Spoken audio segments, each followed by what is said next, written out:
What's up everyone? Welcome back to the channel. My name is Travis and welcome back to another video. So today we're going to be looking at the par numbers in the 300-gallon Reef now that we've completely switched over to our Kessil lighting from our Radion XR15 Gen 4 Pros. Now if you've missed the two videos in this little mini series we got going on here, I will link them in the description as well as the comment section so you can check them out and kind of see where we are and why we're doing this in the first place. So with that said, I will be showing you guys the par numbers throughout the entire tank with the standard lenses on the A360Xs, but I also went ahead and got the 55-degree lenses because this is a 31-inch tall tank and I wanted to make sure I focus a lot of that par to the bottom of the tank and throughout the rock structures. So before we get started, I want to go ahead and kind of address a question that I got in one of my previous videos on, hey, why do you have the AP9Xs in the center and why do you have the A360Xs on the side and not kind of mix between? Now, the reason for that is the 300-gallon has 3 braces, breaking the tank up into 4 different sections, okay? So that means basically each section has its own set of lights. If you guys remember when I set this up, it originally had 4 rock structures, and that allowed me to put 2 Radion XR15s in each one of those sections, giving me a total of 8. That way I can kind of focus the light on that rock structure and make sure it gets everything it needs for the coral. Now that we've overhauled the tank and we're growing it out again, I only have 3 rock structures. And with that, I wanted to go ahead and put the AP9Xs in the 2 middle sections, basically covering the majority of the tank in the center, because the AP9Xs already have the lenses that are made to really get to the bottom of a 31-inch tall tank. I wasn't sure how the A360Xs were going to be, and since the majority of the coral that I really like to grow is on that middle rock structure, I figured I'd go ahead and just put the best lighting in the center and kind of see what I can do with the A360Xs afterward. Now, come to find out, the A360Xs, even before putting on those lenses, was fully capable of taking care of the coral on those rock structures, but it actually worked out quite well because I can move those lights anywhere I want to kind of focus more light on particular spots of those rock structures on the far sides of the tank. So it worked out really well, and actually, I'm actually really happy with it. So with that, let's go ahead and move on to the par numbers. We're going to look at what the tank is without any kind of lenses on the A360Xs, and then we'll go ahead and show you what it is with them. All right. So real quick, I wanted to show you guys the light spillover on the A360X 130-degree lens that comes with it. And you can see there's quite a bit of light kind of spilling over and really nothing from the AP9X on the right-hand side there. So that's what we're going to try to address and focus that light down with the 55-degree lenses.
Hey, what's up guys? Welcome back. So here's a screenshot of the overall par readings in the 300-gallon Reef. Now keep in mind we do have our supplemental lighting on. This is going to be our T5s and our Reef Brights. Now understand, I've done this test before when I set up the XR15s way back when we originally got the 300 gallon going, and it's really only a 20 to 30 par jump with the supplemental lighting, if that at all. It's really not that much. So I'm not really taking that into consideration, considering the numbers that I've gotten so far. Even without the supplemental lighting, it would have been perfectly fine, at least for the AP9Xs. Now, speaking of that, let's go ahead and look at these numbers a little bit closer here. The middle rock structure, you can see underneath those two AP9Xs, we got some serious par on that rock structure. 550 at the top there, 350 at the bottom glass. Granted, this is a 31-inch tall tank, and those lights are mounted about 8 inches above it. And they're only that high because I need to get in the tank and work. And granted, I would like them to be a little bit lower, but you know, it's kind of one of those things you got to do, right?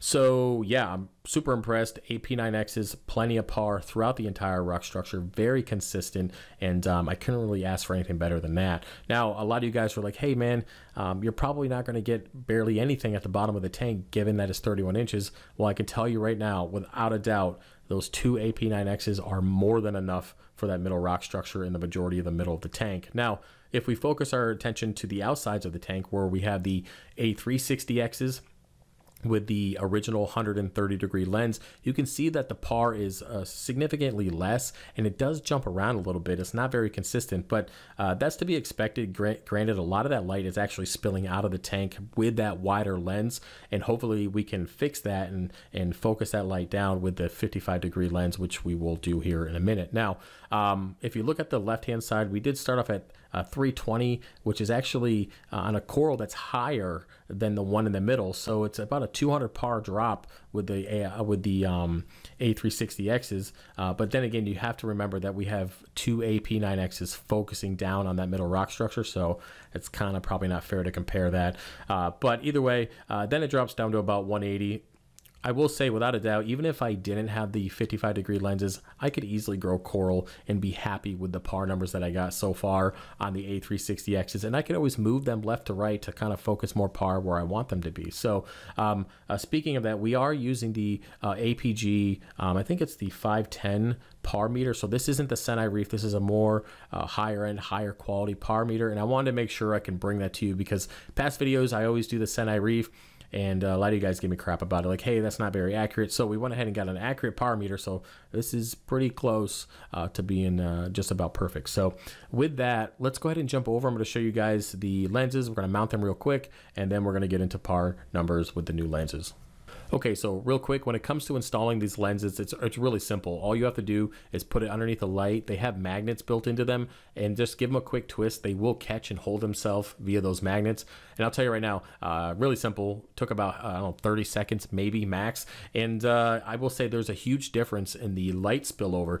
Basically none at this point. Not only just visually in the tank, you can tell that there's more light being focused into the tank, but if you look outside onto the floor, there's virtually no light at all being spilt over onto the floor. So really psyched and happy about that. So let's go to move over and work on the par numbers, and I'll show you guys those.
All right, guys, welcome back. Here are the new par numbers for those 55-degree lenses, and I'm going to go ahead and bring up the old numbers so we can kind of do a side-by-side comparison. Hopefully you guys can see these on your screen, but either way, we are getting a 100 to 200 jump in par on the left and right rock structures, pretty much evening out and balancing out between the middle AP9X rock structure there, and really impressed there. So for example, at the very bottom left, we originally had a 180 par. Now we're at 280. So again, 100 more par at the bottom glass, working our way up that rock structure. Again, we were at 230, now we're at 320. We were at 280, 410, now we're at 500. It moved its way up again, 100 to 200 par.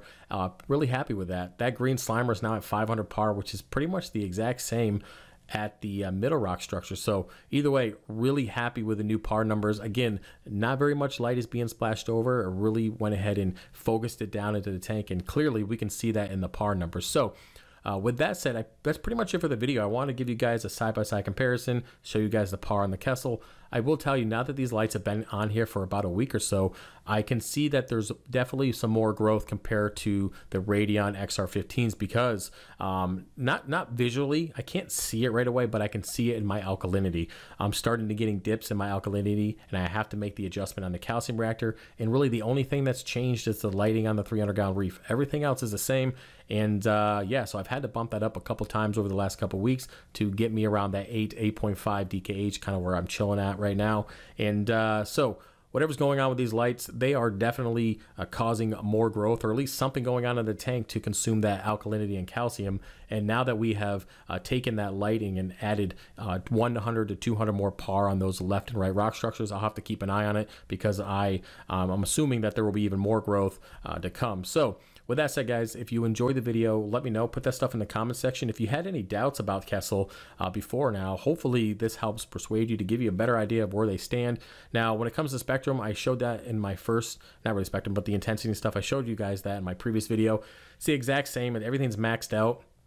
The blue is probably around 60 to 75%, nothing too crazy. And again, they have their Kessil Logic spectrum. So they have their spectrum set for these lights. All you have to do is adjust what you like and how it works for you. I do have 100% violet, and I do have my red and greens at 10%. Other than that, everything is pretty much the same as before. And we're just gonna sit back, see how the corals react over the next few months. Of course, I'll give you guys updates as we go through.